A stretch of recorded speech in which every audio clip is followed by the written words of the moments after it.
Aujourd'hui, je te donne la suite de mes principes. Je suis Cédric Watine, tu es chez Outils du Manager, le podcast en français sur le management le plus écouté. Dans le dernier épisode, je t'ai déjà donné 22 principes.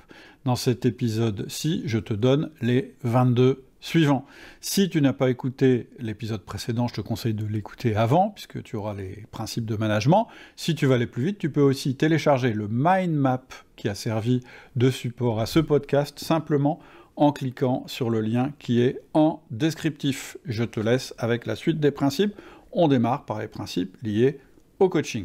On va parler maintenant du coaching. Tu vois qu'il y a une espèce de progression aussi, hein. C'est-à-dire qu'au début, tu es manager, puis ensuite, tu es un manager qui délègue, et ensuite, tu deviens un coach de ton équipe. C'est ton but ultime en tant que manager. À nouveau, 1, 2, 3, 4 thèmes cette fois-ci. D'abord, les principes. Vraiment, les principes sur lesquels on va s'appuyer pour coacher nos collaborateurs, c'est quoi ? C'est on ne change pas les pensées des autres. Je le dis souvent, en entreprise, tout le monde se fiche de ce que tu penses, parce que ce n'est pas important. Ce qui compte dans l'entreprise, c'est ce que tu fais. Et donc finalement, si tu crois que tu vas jouer sur les comportements de tes collaborateurs en jouant sur leurs pensées, eh bien tu te plantes, ça va être très dur, même les meilleurs psys ne sont pas capables d'y parvenir, et ils ont l'autorisation, en tout cas, ils ont l'autorisation de leurs patients. Donc, toi, en tant que manager qui n'a pas forcément l'autorisation de ton collaborateur pour changer ses pensées, bon courage. Donc, tu ne vas pas du tout essayer de t'attaquer à ses pensées, ça ne nous intéresse pas. Tu vas essayer de t'attaquer à ses comportements, parce que là, oui, en entreprise, on est jugé sur ce qu'on fait. Et c'est ça qui est important, ce que font tes collaborateurs, la manière dont ils font, pas forcément la raison pour laquelle ils le font. Ne cherche pas à changer leurs pensées, ne sois pas quelqu'un qui donne tout le temps toutes tes pensées, sois quelqu'un qui est pragmatique, qui est dans le comportement, mais dans le comportement expliqué. Donc, principe numéro 23, on ne change pas les pensées. Enfin, principe numéro 24, ne juge que les comportements. Donc, juger les comportements de tes collaborateurs, ça veut dire qu'il faut que tu saches les évaluer. Comment on évalue un collaborateur ? Eh bien, toujours avec les 2 R du management qu'on a ici. Je les avais mis ici. Effectivement, la logique, puisque c'est là-dessus que tu juges ton collaborateur et c'est là-dessus que tu décides ou pas de le garder, bah c'est aussi comme ça que tu vas l'évaluer. Donc en permanence, et puis au moment de l'entretien d'évaluation, eh bien, tu vas être à la recherche de ce que ton collaborateur a réalisé en termes de résultats et en termes de rétention, c'est-à-dire sa capacité à travailler avec ses autres collaborateurs. Si tu veux une formation complète sur la manière d'évaluer quelqu'un, avec les entretiens de la fin d'année, etc., ça s'appelle « Entretien de progrès ». La deuxième chose à prendre en compte, c'est le 26e principe, c'est que la progression est en queue de cochon. C'est-à-dire que la progression de quelqu'un n'est jamais comme ça en ligne droite. Ça, c'est une vue de l'esprit. En fait, les gens, ils progressent comme ça. Ils reviennent en arrière, puis ils reprogressent, etc. C'est très important de le prendre en compte quand tu juges ton collaborateur. Et donc, on explique ça. J'ai des vidéos aussi là-dessus. Tu tapes Outils Manager courbe en queue de cochon. Tu vas voir plein de vidéos sur ce que c'est exactement ce truc-là. Et ça fait partie de la formation Entretien de progrès. Et puis, une question qu'il faut se poser au moins chaque année pour chacun de tes collaborateurs, moi je me la pose tous les 90 jours, c'est est-ce que tu réembaucherais cette personne ? Ça ne veut pas dire que tu vas la virer si jamais tu te dis « je ne vais pas la rembaucher », mais ça veut dire qu'elle a besoin de changer. Donc c'est une question qu'il faut se poser fréquemment. Troisième thème, c'est influencer. On ne peut pas coacher sans influencer quelqu'un. Comment on va influencer nos collaborateurs ? Eh bien, on va faire... moi j'aime bien l'histoire de la bienveillance, mais en fait, j'aime pas tant que ça. C'est que le mot bienveillance, c'est un truc qu'on nous sert à toutes les sauces, et en fait, personne... c'est ce que ça veut dire. C'est ce que j'appelle un mot valise. C'est comme authenticité, c'est comme transparence, etc. Personne ne peut être contre. Il n'y a personne qui dit « bah non, moi je veux pas, je suis contre la bienveillance ». Par contre, la bienveillance telle que moi je la vois et la bienveillance que toi tu la vois, c'est peut-être pas du tout la même chose. Donc, le principe, quand on est un manager, c'est quand on est négatif de l'être avec bienveillance. J'ai mis 2 N là, je vais corriger ça. Ça veut dire que oui, tu es bienveillante, oui, tu aimes tes collaborateurs, oui, tu as envie qu'ils réussissent, mais pour ça, tu dois leur dire des choses négatives, tu dois leur demander de changer des choses. Et quand tu leur demandes de changer quelque chose, il faut que ce soit toujours avec bienveillance. Les meilleurs feedbacks que tu puisses faire à tes collaborateurs, ce sont les feedbacks négatifs. C'est pas ceux qu'il faut faire tout de suite, À nouveau, je te renvoie vers la formation le manager essentiel, où on apprend l'outil feedback. On voit qu'on démarre surtout par des feedbacks positifs. Mais en réalité, même si tu fais des feedbacks positifs, les plus importants, ceux qui vont faire le plus de progrès, ce sont les feedbacks négatifs. 29e principe, fréquence plutôt que violence. Ça, c'est vraiment un principe extrêmement important au niveau du management depuis le début. C'est que moi, j'ai constaté que la violence, en fait, c'est-à-dire dire les choses d'une manière violente ou essayer de faire changer les choses les gens brutalement, eh bien, finalement, ça va générer plus de problèmes qu'autre chose. Et ce que j'appelle la poussée d'Archimède du management, plus tu pousses, plus ça résiste. Donc, moi, je crois plus à la fréquence. Et par exemple, l'outil feedback, l'outil 1 à 1, l'outil délégation, ils sont tous basés sur la fréquence et pas sur la violence. C'est ce qui marche le mieux. Donc, rappelle-toi, on réussit en management parce qu'on est persistant, pas parce qu'on est violent.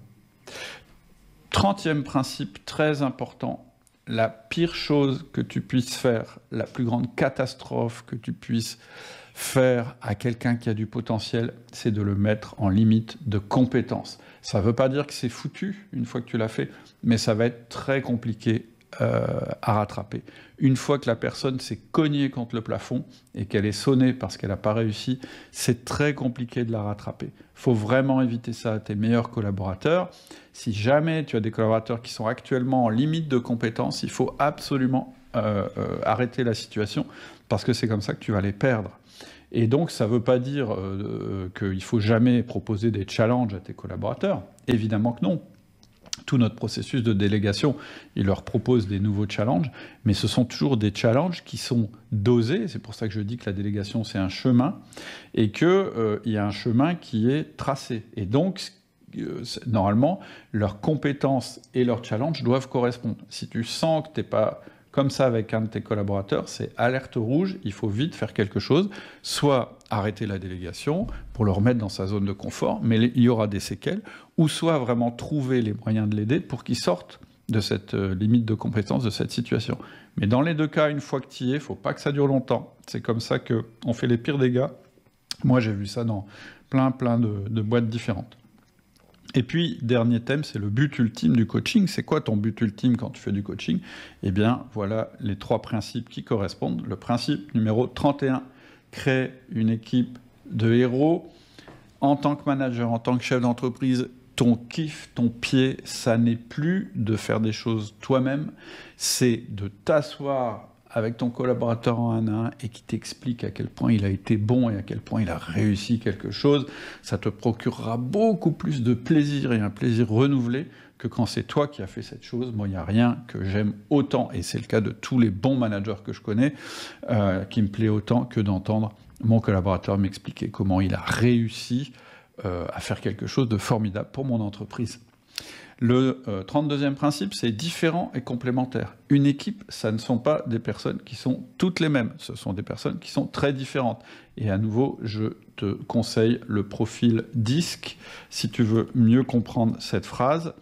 Le principe, c'est de dire que, en fait, il n'y a personne au monde qui a un profil DISC complètement équilibré. C'est-à-dire qui est à la fois dominant, influent, stable et consciencieux. On a tous des domaines où on est plus fort que d'autres.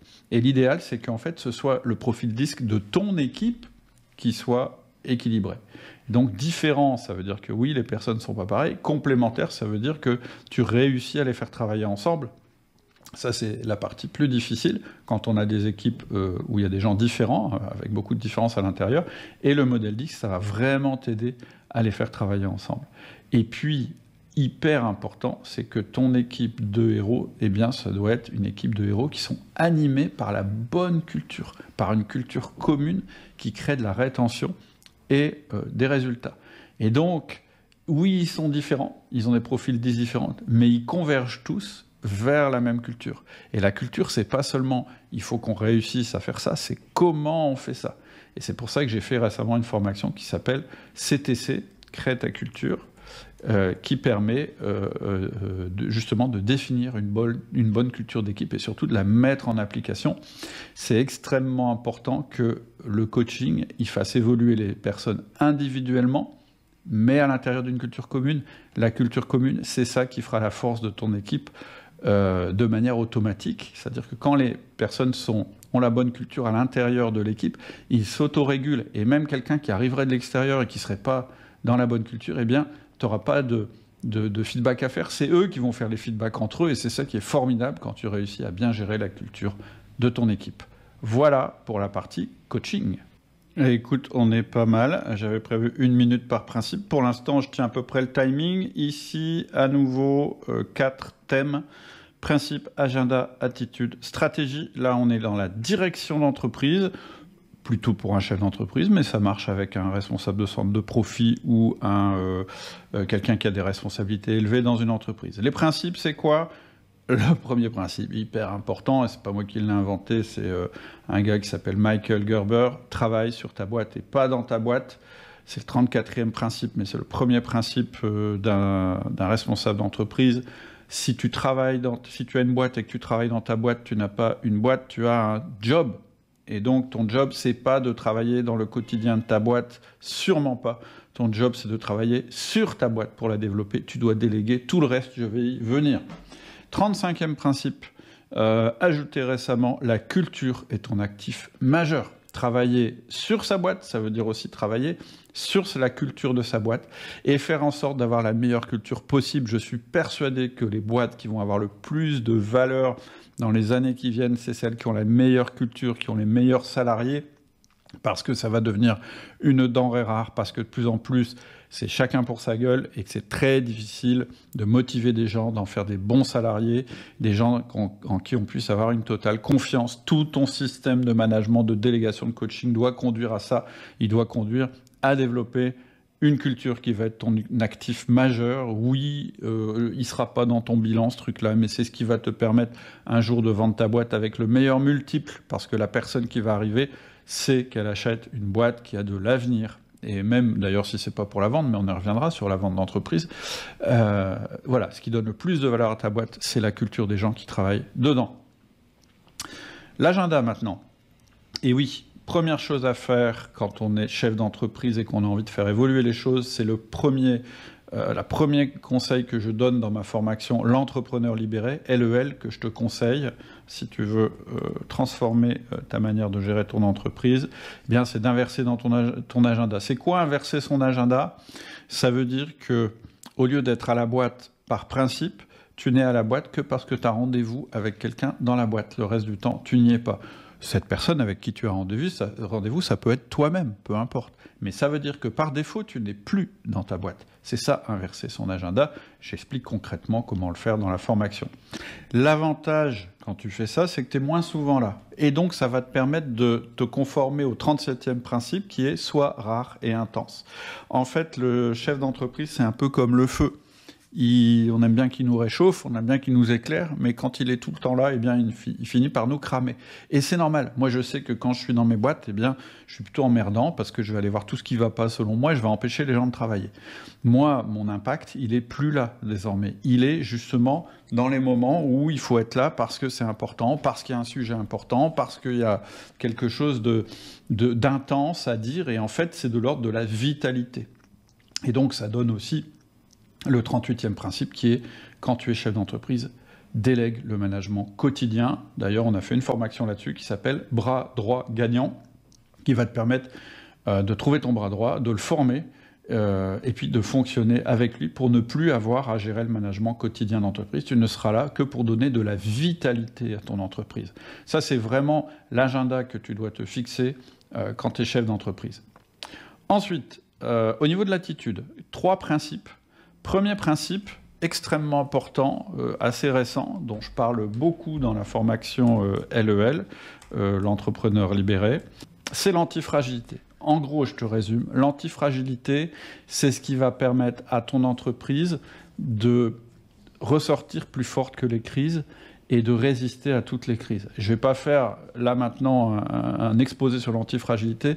J'ai plusieurs podcasts, plusieurs vidéos là-dessus. Tu tapes Cédric Watine antifragilité ou outils du manager antifragilité. Tu verras ce dont il s'agit. En gros, ça veut dire qu'au lieu de te concentrer sur une vision dont tu n'es absolument pas sûr qu'elle va arriver, tu changes complètement d'attitude. Tu dis non, Moi, ma seule vision, c'est de faire que ma boîte soit encore vivante demain. Et donc, je vais créer des équipes, une culture d'entreprise qui va faire que les gens vont s'adapter en permanence et jouer sur un tas de... On va jouer sur un tas d'avantages qu'a l'être humain, entre autres d'être antifragile, pour pouvoir faire une entreprise en fait qui va subsister, se développer en permanence. Ça évite de passer du temps à travailler sur une vision dont on ne sait absolument pas si elle va se réaliser. 40e principe, apprendre à abandonner. Ça aussi, attention, ce que tu veux, à partir du moment où tu as décidé d'être antifragile, ça n'est plus que le marché devienne exactement comme tu voudrais qu'il soit. C'est de devenir l'entreprise que tu voudrais être. C'est pas du tout la même chose. Et moi, je vois trop d'entreprises et trop de managers qui continuent à s'arc-bouter, à essayer de mettre en place quelque chose qui ne marchera jamais, et qui va finir par coûter sa vie à l'entreprise. Donc, apprendre à abandonner, c'est être pragmatique et dire « Non, mais là, peut-être que c'est ce qui nous a fait réussir pendant 20 ans, mais ça ne marche plus. Donc, il faut qu'on le change. » Et donc, tu vas apprendre à abandonner. Ça veut dire que tu vas te dire, bah non, jusqu'à maintenant, ça c'était vrai, mais ça n'est plus vrai, et donc on va changer. Donc, c'est extrêmement important en tant que chef d'entreprise que tu ne sois pas trop têtu, et surtout que tu écoutes tes collaborateurs qui ont une autre vision que toi du marché, peut-être une vision plus jeune, plus fraîche, etc. Il faut vraiment les écouter. Et puis, 41e principe, dirige comme si tu vendais demain. Ça, c'est un principe que j'ai depuis très longtemps et qui était mal compris au début. On me disait, bah ouais, mais tu peux pas motiver tes collaborateurs si tu leur dis, je vais vendre demain. C'est pas tout à fait ça. Tu leur dis pas, je vais vendre demain. Tu leur dis, je veux que ma boîte continue, même si je la vends. C'est-à-dire que même s'il m'arrive quelque chose, même si je m'absente pendant 6 mois, je veux que la boîte persiste. C'est la meilleure attitude pour développer une boîte antifragile. Et on en parle aussi dans la formation LEL, l'entrepreneur libéré. On a un questionnaire où on te dit, bah tiens, si tu vendais ta boîte, en réalité, ce serait quoi les problèmes? Et donc les problèmes liés à la vente de la boîte, c'est les problèmes que tu dois résoudre maintenant pour rendre ta boîte plus antifragile et plus pérenne. Dernier domaine, la stratégie. Je te partage 3 principes de stratégie. Le 42e, ne vends pas ton temps, vends des produits. C'est hyper important. Si tu es dans une petite entreprise ou si tu es coach, etc., tu vas toujours être limité par ton temps. Et donc, il faut que tu crées des produits. Si tu es une entreprise qui fait du service, c'est la même chose. Ça ne veut pas dire qu'à l'intérieur de ton entreprise, il n'y a pas des gens qui vont passer du temps chez les clients, c'est pas ce que je dis. Mais tu vas leur vendre un package, tu vas leur vendre ce qu'on appelle un produit, c'est-à-dire quelque chose qui a un prix, qui a une durée limitée, qui va répondre à un usage, etc., etc. Cette manière de faire, ça va probablement révolutionner la structure et la manière de fonctionner de ton entreprise. 43e principe, extrêmement important, que j'appelle aussi le principe de la bassine et de l'éclair, c'est qu'une entreprise, en fait, c'est de la rétention et du développement. Alors, on a des entreprises qui sont plutôt axées rétention et d'autres plutôt axées de développement, mais ce qui est important, c'est de ne pas être complètement dans la rétention ou complètement dans le développement. La rétention, c'est quoi? Je compare ça à une bassine. La rétention, c'est comme ton chiffre d'affaires, il est symbolisé par l'eau qu'il y a dans la bassine. Et la rétention, c'est se dire, il ne faut pas que la bassine fuit. Donc, toutes les actions qui vont permettre que la bassine ne fuit pas, c'est-à-dire que le chiffre d'affaires ne s'évade pas, eh bien, c'est des actions de rétention. C'est-à-dire, je vais fidéliser mes clients, je vais leur faire des cadeaux, je vais les appeler souvent. On travaille dans l'existant, dans ce qu'on maîtrise. Je vais améliorer mes techniques, je vais améliorer mes savoir-faire. Moi, au niveau de la liste email, par exemple, qui est la partie rétention, je fais attention désormais de ne pas être trop pushy sur la vente parce que je perds des clients. Donc ça, c'est ce qui va permettre que ton entreprise capitalise sur tout ce qu'elle fait. Mais il faut aussi que tu aies du développement, et là, c'est l'éclair. L'éclair, c'est il va voir ailleurs ce qui se passe et il va électrocuter de temps en temps la bassine pour la secouer. Et donc, c'est important dans ton entreprise que tu aies des gens qui soient très forts en rétention, mais que tu aies des gens qui soient très forts en développement aussi. Aller chercher le nouveau client, inventer le nouveau produit, etc., etc.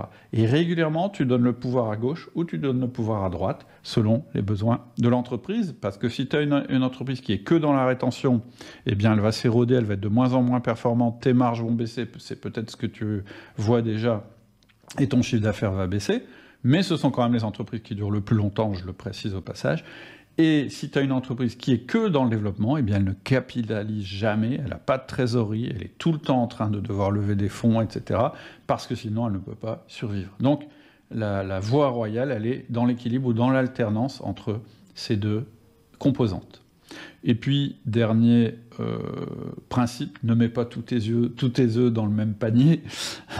44e principe, bah oui, essaye d'avoir des activités complémentaires mais non dépendantes. Essaye d'avoir plutôt beaucoup de petites entreprises plutôt qu'une très grosse qui est spécialisée avec un seul marché. Essaye d'avoir des clients multiples, etc. On en revient au concept d'antifragilité. Ça veut dire aussi cultiver la redondance. Par exemple, ne pas avoir de diva dans ton management, parce que là, tu as tous tes œufs dans le même panier. Donc ça veut dire, oui, tu ne vas pas être complètement optimisé, c'est-à-dire le plus rentable possible quand tu ne mets pas tous tes œufs dans le même panier, mais tu seras le plus durable, tu auras de la redondance, et si jamais tu as un côté qui fonctionne moins bien, eh bien tu en as un autre qui pourra prendre le relais. C'est ce que je veux dire quand je dis ne mets pas tous tes œufs dans le même panier. C'est pour ça que moi, je me suis créé une petite galaxie d'entreprises qui sont dans les mêmes marchés, mais qui peuvent survivre les unes sans les autres. Alors si tu veux évidemment pousser ces principes de stratégie d'entreprise, tu retrouveras dans la formation Business Accelerator, BAC, et l'entrepreneur libéré, tous ces principes-là évidemment détaillés avec des études de cas et des conseils pour réussir à les appliquer de manière progressive. Voilà pour la partie direction. Et on arrive à nos derniers 11 principes, ceux qui sont en rapport avec la réussite. Voilà, c'est tout pour aujourd'hui. J'espère que ça t'a plu. N'hésite pas à télécharger l'ensemble des principes en cliquant sur le lien qui est juste en dessous. Tu auras accès au mind map. Ça te permettra de garder les principes avec toi. On en a vu 44 en tout, si on compte cet épisode et l'épisode précédent. Il en reste 11, les principes qui ont trait à la réussite. Ce sera l'objet du prochain épisode. En attendant, je te souhaite une super semaine. N'hésite pas à commenter, à me poser des questions via l'abonnement au mail privé. Nous répondons à tous les emails que vous nous envoyez à partir du moment où vous êtes inscrit sur la liste de mails privés. À bientôt, très bonne semaine.